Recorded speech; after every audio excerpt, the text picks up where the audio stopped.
Beras Bulog ini bersama Deputi 1 Bidang Ketersediaan dan Stabilisasi Pangan Bapanas, I Gusti Ketut Astawa, dan anggota Komisi 4 DPR RI dari fraksi PKB, Daniel Johan. Selamat malam, Pak Ketut, dan juga Selamat malam, Mbak Priska, Daniel. Pak Daniel, selamat malam. Selamat malam, Bu Friska. Selamat malam, Pak Deputi.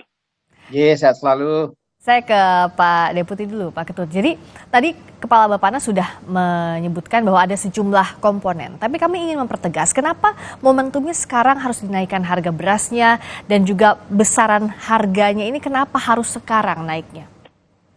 Baik, terima kasih Mbak Priska, Pak Johan. Sebagaimana disampaikan oleh Pak Kabadan, saat ini April-Mei ini adalah musim panen. Nah, musim panen itu kecenderungan adalah harganya akan turun. Kemudian akan turun, harga gabah itu akan turun. Dan bahkan gabah kalau nggak kita intervensi bisa mencapai 4.000 sampai 3.900. Ini tidak boleh terjadi. Kenapa? Karena sebagaimana disampaikan oleh Bapak Kepala Badan, bahwa sudah terjadi kenaikan berbagai pihak, berbagai segala macam sudah terjadi kenaikan, baik dari sisi pupuk, tenaga kerja, sewa lahan dan lain sebagainya. Okay. Nah, petani jangan sampai pada saat musim panen ini harganya turun. Oleh karena itu, kami duduk bersama dengan KL terkait, dengan sedulur petani dan lain sebagainya. Kita coba menghitung ulang berapa sebenarnya harga yang wajar, sehingga kami temukan dasar diskusi dengan teman-teman sedulur petani, kemudian asosiasi dan lain sebagainya. Maka harga gabah yang wajar itu di 6.000. Walaupun petani mengusulkan 7.000 sebenarnya. Namun kita coba hitung yang wajar sehingga ketemunya 6.000. Nah, kemudian dari gabah 6.000 itu kita menghitung ongkos produksi dan lain sebagainya sehingga ketemu beras di posisi beras medium ketemunya 12.500, kemudian premium ketemunya sekitar 14.900. Itulah dasarnya kenapa kenaikan harga beras, penyesuaian harga beras itu dilakukan pada bulan April atau Mei ini. Karena untuk menjaga juga jangan sampai harga beras di tingkat petani pada musim panen ini jangan sampai anjlok di bawah apa yang sudah diperoleh oleh petani. Demikian, Mbak. Apa jaminannya bahwa kenaikan harga ini betul-betul akan berdampak kepada petani? Kalau tadi kan dasarnya adalah intervensi harga, itu yang jadi poin utama begitu ya, Pak Ketut ya. Nah, apa yang jadi jaminan bahwa petani akan merasakan manfaatnya dari hal ini? Nah, buktinya pada saat kami rapat-rapat dengan asosiasi AKTI dan lain sebagainya, kami teman-teman penggilingan padi pun menanyakan di mana harga yang murah. Kecuali harga murah yang pernah terjadi adalah berasnya memang, gabahnya memang tidak bagus. Artinya musim panennya harusnya di atas 100 hari, mereka mungkin ada gangguan sehingga di 90 hari sudah dipanen. Itu memang kadar airnya terlalu tinggi sehingga perlu dirafaksi. Namun kalau ada dengan kadar air 15%, kita akan cari di mana harga yang di bawah 6.000. Karena ini pasti Bulog akan menyerap. Sehingga kami sangat yakin bahwa harga 6.000 itu akan dinikmati oleh sedulur petani kita. Demikian, Mbak.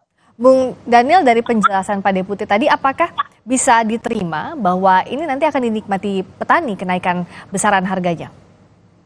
Ya, makasih Mbak Friska. Nah, yang pertama adalah ya kita berharap kebijakan ini sudah melalui kajian yang mendalam ya, terutama dampak terhadap pukulan berat bagi masyarakat, bagi konsumen khususnya kelas menengah ke bawah, ya, keluarga prasejahtera. Nah, yang kedua adalah kita ingin memastikan bahwa kebijakan menaikkan HPP gabah panen itu Bulog benar-benar nanti pada saat musim panen raya April-Mei ini bisa menyerap semaksimal mungkin dan seluas mungkin. Jangan terus harga dinaikkan tetapi pemerintah tidak menyerap, yaitu tidak berdampak terhadap petani. Karena kenaikan harga beras selama ini justru NTP pendapatan kesejahteraan nilai tukar petani saat ini mengalami penurunan, Mbak. Dari 119 berkurang 2% lebih menjadi 116,7 terakhir ya. Nah, ini menunjukkan bahwa pengeluaran petani semakin besar, tetapi pada saat yang sama yang mereka dapatkan semakin kecil. Gitu. Nah, jadi kita berharap kebijakan ini juga bisa dikawal oleh pemerintah untuk memastikan berdampak langsung juga kepada peningkatan dan kesejahteraan petani. Jangan justru petaninya semakin menurun, anjlok, harga jual gabah juga semakin mengalami drop, Ya. tapi pada saat yang sama konsumen semakin berat karena itu berdampak terhadap akan berdrop dan menurunnya tuh tingkat daya beli masyarakat. Apalagi kalau misalkan disusul ya dengan kenaikan harga BBM dan lain-lain. Ya, dan bahan pokok lainnya gitu ya. Akan semakin berat. Inflasi akan tinggi nanti. Pak Deputi, tadi ada kritik dari DPR bahwa selama ini kenaikan harga beras tidak berkorelasi dengan kenaikan penghasilan dan pendapatan petani, bahkan datanya tadi disampaikan oleh Bung Daniel turun. Di sisi lain selain petani juga konsumen. Konsumen semakin berat dalam membeli beras yang jadi bahan pokok sehari-hari, yang ditakutkan juga akan ada kenaikan harga bahan pokok lainnya setelah ini. Antisipasinya seperti apa Pak Deputi, dan bagaimana menjelaskannya agar clear ke masyarakat? Baik, Pak Priska. Izin Pak Johan, Pak Denny. Sebenarnya NTP petani pada saat yang tinggi tersebut, harga gabah itu di 7.000 sampai 8.000, Pak Denny. Jadi dari situlah maka NTP-nya tinggi. Nah, kemudian kecenderungan, dan kita sudah melihat di lapangan, bahwa pada saat panen April sampai Mei ini, kalau tidak kita tetapkan HPP di 6.000, maka harga gabah itu bisa mencapai 4.200, kembali ke normal, Pak. Nah, kalau itu terjadi, bayangkan petani kita NTP-nya akan jauh lebih turun lagi, Pak. Sehingga kita kaji ulang, kita evaluasi berapa yang wajar dengan tadi sebagaimana disampaikan oleh Bapak Kepala Badan, ada kenaikan sewa lahan, pupuk, ada orang kerja dan lain sebagainya, sehingga kita menemukan atau mendapatkan harga di 6.000. Nah, 6.000 ini pasti karena sebelumnya petani kan dapat 7.000, 7.500, bahkan ada petani beberapa daerah harga gabahnya di 8.000. Nah, itulah menyebabkan NTP-nya masih tinggi. Oleh karena itu sekali lagi, tujuan Badan Pangan Nasional menetapkan harga APP gabah di 6.000 adalah menjaga agar pendapatan petani tidak anjlok begitu drastis.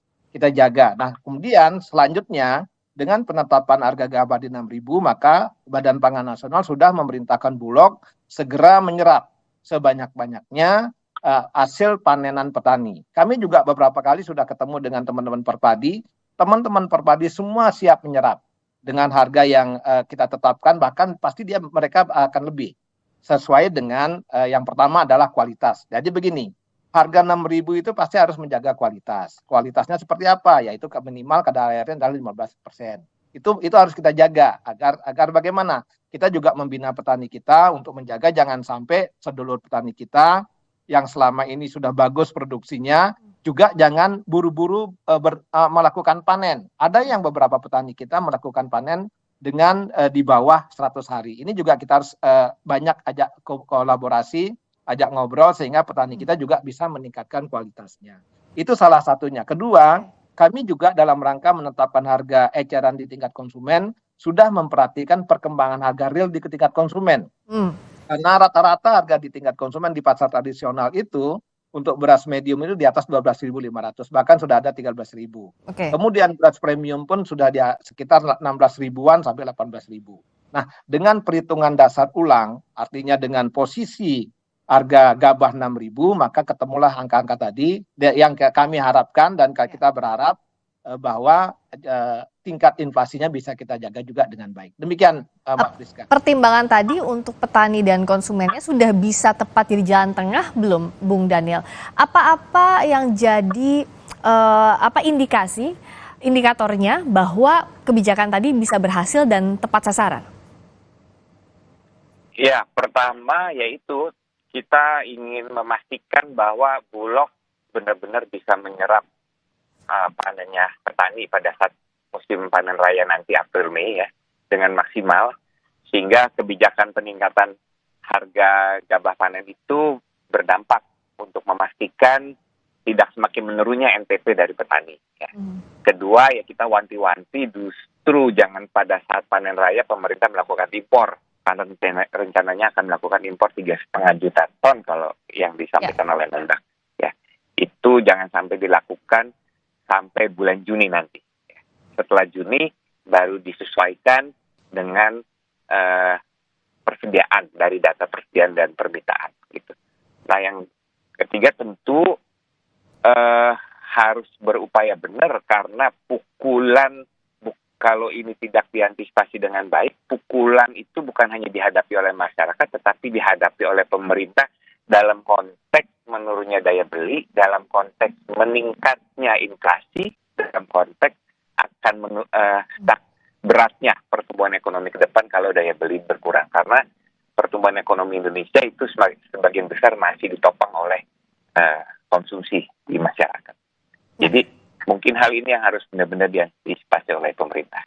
Nah, apa yang jadi catatan dari masukan DPR tadi, Pak Ketut, jangan sampai malah ini berimbas pada menurunnya daya beli, termasuk juga menjawab pertanyaan rencana impor beras untuk stok cadangan beras nasional yang dilakukan Bulog ini kan masih akan terus berlangsung. Apa yang jadi barriernya agar daya beli masyarakat tidak berkurang?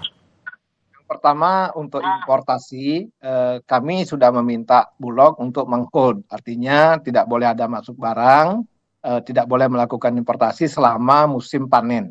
Itu prinsip itu. Karena apa? Karena Bulog harus mengutamakan serapan dalam negeri. Sebagaimana sebenarnya tertuang di dalam penugasan-penugasan Kepala Badan Pangan kepada Bulog. Jadi setiap penugasan ini sudah tercantum bahwa serapan dalam negeri menjadi hal yang utama.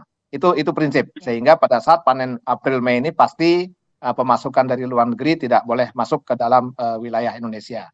Itu prinsip yang pertama. Yang kedua, bagaimana pola kita menjaga kekuatan daya beli masyarakat. Sekali lagi, Badan Pangan Nasional ada 2 langkah. Yang pertama adalah bagaimana menjamin kebijakan harga ini nyaman bagi petani, karena tujuan dan cita-cita bangsa Indonesia kan adalah swasembada pangan. Artinya kita di hulu senangkan dulu mereka, nyamankan dulu orang berproduksi, sehingga harapan kita untuk swasembada akan bisa terjadi. Nah, di hilirnya pemerintah sudah menyiapkan dan sudah berjalan selama 2 tahun, bantuan pangan sedang berlangsung bagi 22 juta KPM.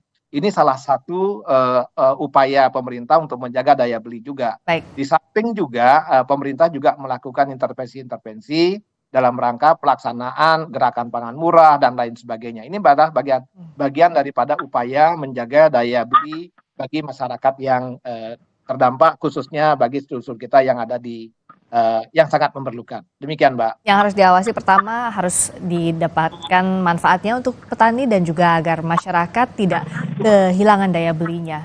Kita tidak berharap ada inflasi dari kebijakan ini. Terima kasih atas waktunya dan penjelasannya, Deputi 1 Bidang Ketersediaan dan Stabilisasi Pangan Bappenas, I Gusti Ketut Astawa. Terima kasih Pak Deputi. Juga anggota Selamat malam, Mbak Priska. Selamat malam. Terima kasih juga Bung Daniel Johan, anggota Komisi 4 DPR RI dari fraksi PKB. Selamat malam, terima kasih. Berikutnya saudara